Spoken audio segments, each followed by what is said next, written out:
Hello students, welcome back to my channel. कैसे हो आप सब? उम्मीद करती हूँ बेटा सभी अच्छे होंगे और अपना ख्याल भी रख रहे होंगे।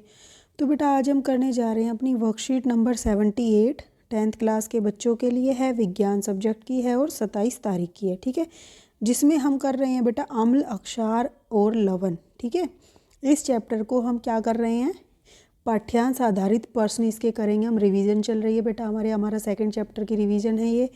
तो चलिए स्टार्ट करते हैं। निम्नलिखित को पढ़िए और 1 से 5 तक के में से किन्हीं 4 प्रश्नों के उत्तर दीजिए।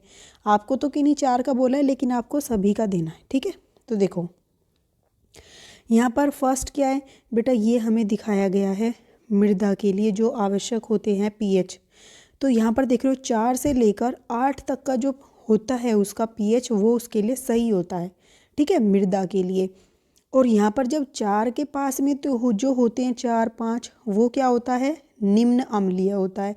और जो 7 के इधर होता है वो क्या होता है, उच्च पीएच होता है उसके लिए, मृदा के लिए अक्षारीय का। ठीक है, फिर 7 जो होता है उस पर मिट्टी उदासीन होती है।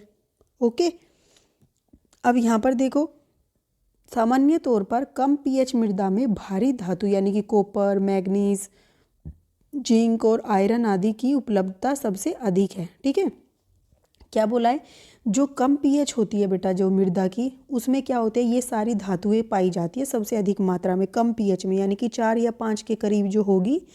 फिर कम पीएच में ये भारी धातुएं जहरीली हो सकती हैं। और बेटा ये भी बात है कि कम पीएच में ये जो धातुएं होती हैं ये काफ़ी जहरीली भी हो सकती है। लेकिन मृदा को अक्षारीय करना धातु की भारी उपलब्धता को कम कर सकता है। तो अगर देखो ये जहरीली हो सकती है तो हम सोचेंगे कि इसका पीएच बढ़ा देते हैं, लेकिन अगर पीएच हम बढ़ाएंगे तो जो ये धातुएं पाई जाती हैं ये कम पाई जाएंगी, फिर उसमें धातुएं इतनी नहीं पाई जाएंगी। तो हमें एक बैलेंस बनाना पड़ेगा। हमने एक तरीका सोचा, अतः जैविक ठोस यानी कि बायोसोलिड जो होता है, जो जीव जंतुओं के अवशिष्ट पदार्थों से बनाया जाता है, का उपयोग कर मृदा को अक्षारीय बनाया जाता है। ठीक है, इसमें भारी धातुएं हो सकती हैं। इसमें क्या होता है, बायोसोलिड जो होता है उसके अंदर भारी धातुएं की उपलब्धता हो सकती है उतनी ही, जबकि कुछ जैविक ठोस मृदा को अक्षारीय क्षमता को भी स्थिर रखते हैं।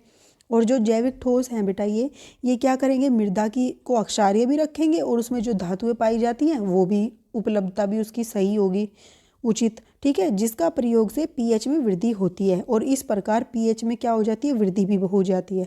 ठीक है, आप समझे कि कम पीएच पर क्या होती है, कम पीएच पर जो क्या नाम है धातुएं होती हैं वो अधिक पाई जाती हैं, लेकिन इससे क्या होता है, मृदा अम्लीय हो जाती है और ये धातुएं जहरीली हो जाती है। तो हम क्या करेंगे, मृदा का पीएच बढ़ाने की कोशिश करेंगे। तो मृदा का पीएच बढ़ाएंगे तो क्या होगी, उसकी उपलब्धता कम हो जाएगी धातुओं की। तो फिर एक तरीका निकाला बायोसोलिड का। ठीक है, जैविक ठोस का, जो मृदा की पीएच को भी बढ़ा देगा और जो उसके अंदर धातुएं पाई जाती हैं वो भी उचित मात्रा में उसमें उपलब्ध रहेंगी। ठीक है, अब यहाँ पर हम देखो फर्स्ट क्वेश्चन है, दिखाए गए चित्र के आधार पर पौधे जीवित रह सकते हैं केवल, कब रह सकते हैं बेटा, दिखाए गए चित्र के अनुसार ऊपर हमने देखा तो अम्लीय मान में, या पीएच परिवर्तन के संकीर्ण मान श्रेणी में, या अक्षारीय मान में, या उदासीन मान में।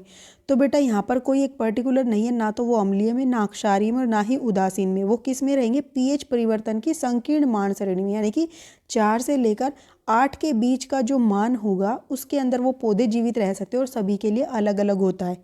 ठीक है, कोई सा पौधा किस श्रेणी, कोई से पीएच पर रहेगा, कोई सा पौधा किसी पीएच स्केल पर सही मतलब उसकी वृद्धि होती है। ओके, अब यहाँ पर सेकंड देखो, यहाँ पर आपको एक टेबल दिया, फसल दी गई है जिसमें जौ, मक्का, जई, सोयाबीन और गेहूँ, और इसमें प्रेक्षित पीएच प्रास जो है वो कितना है, जौ के लिए इतना होता है 6.3 से लेकर 6.5 तक, यानी कि 4 से 8 तक का था ना, 5, 6, 7 ये था। अब ये तो जो 4 के पास में होगा वो कम अम्लीय होगा, जो 8 के पास होगा वो क्या होगा, वो क्या नाम है, उच्च कह सकते हो आप उसको, अक्षारीय होगा। देखो बेटा यहाँ पर आप यहाँ से देख सकते हो, यहाँ पर निम्न पीएच होगा यानी कि अम्लीय होगा अधिक, और यहाँ पर अक्षारीय अधिक होगा उच्च पीएच पर। ठीक है, तो अब यहाँ पर देखो ये जो पीएच है इसका 6.3 से लेकर 6.5 तक, ये कैसा है, 4 के बाद 5, 5 के बाद 6, यानी कि ये उदासीन के पास आ रहा है, ज़्यादा कम अम्लीय हो गया ये। ठीक है, मक्का जो है वो 5, 4 के बाद 5, ये थोड़ा सा इससे अधिक अम्लीय है, ठीक है। फिर जो जई है 5.8 से, ये इसके बीच का है। सोयाबीन 6.6 से 7, ये बिल्कुल ही कम अम्लीय है, ठीक है, ना के बराबर, ये उदासीन कह लो आप इसको, ये उदासीन है, ठीक है, 7 तक आ गया। फिर जो गेहूं है फिर से वो 6.3 से लेकर 6.5 तक आ गया, तो ये कम अम्लीय के अंदर आ गया। अब यहाँ हमसे क्या पूछा है, गेहूं के लिए प्रेक्षित पीएच प्रास है, तो वो क्या होगा, गेहूं के लिए प्रेक्षित पीएच प्रास 4, 5, 6, 7 और एक 8। ये उच्च पीएच था, ये निम्न पीएच था, यहाँ पर अम्लीय है और ये कम अम्लीय है, ठीक है। यहाँ पर ये उदासीन है। अब यहाँ देखो 6 के अराउंड है, तो ये कम अम्लीय है, अत्यधिक अम्लीय नहीं है, अत्यधिक अक्षारीय भी नहीं है और कम अक्षारीय भी नहीं है, क्योंकि अक्षारीय तो इसके बाद आता है 7 के, तो ये कम अम्लीय है, ठीक है। इस तरीके से क्वेश्चन पूछे जा सकते हैं। फिर लोह, तांबा, जिंक, मैग्नीशियम जैसी जो क्या नाम है पोषक तत्व हैं मिट्टी में अधिकतम उपलब्ध होते हैं कहाँ पर, उच्च पीएच में, उदासीन पीएच में, औसत पीएच में या कम पीएच में। तो बेटा कम पीएच के अंदर होते हैं, हमने अभी देखो ऊपर पढ़ा था यहाँ पर, सामान्य तौर पर कम पीएच मृदा में भारी धातुएं पाई जाती हैं, ठीक है। उसके बाद जो है आपका जैविक ठोस यानी कि बायोसोलिड जो है पोषक तत्व युक्त कार्बनिक पदार्थ है, तो है बेटा।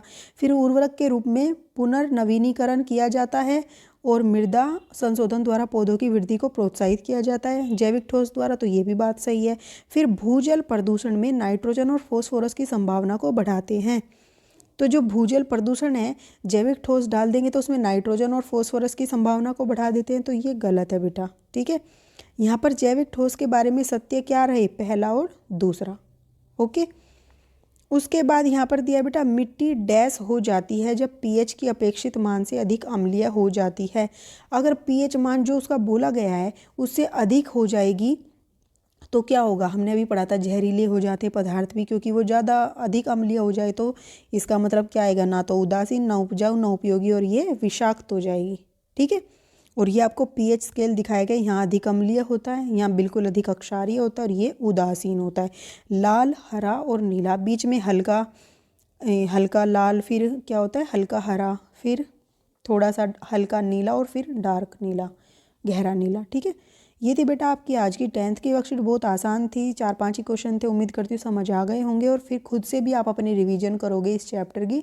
फिर भी कोई डाउट रहे तो बेटा मेरे से कमेंट बॉक्स में पूछ लेना। इस वीडियो में इतना, अपना नेक्स्ट टॉपिक जो होगा नेक्स्ट वीडियो में करेंगे, तब तक के लिए ऐसे हंसते रहिए, मुस्कुराते रहिए, पढ़ते रहिए और आगे बढ़ते रहिए। Thank you.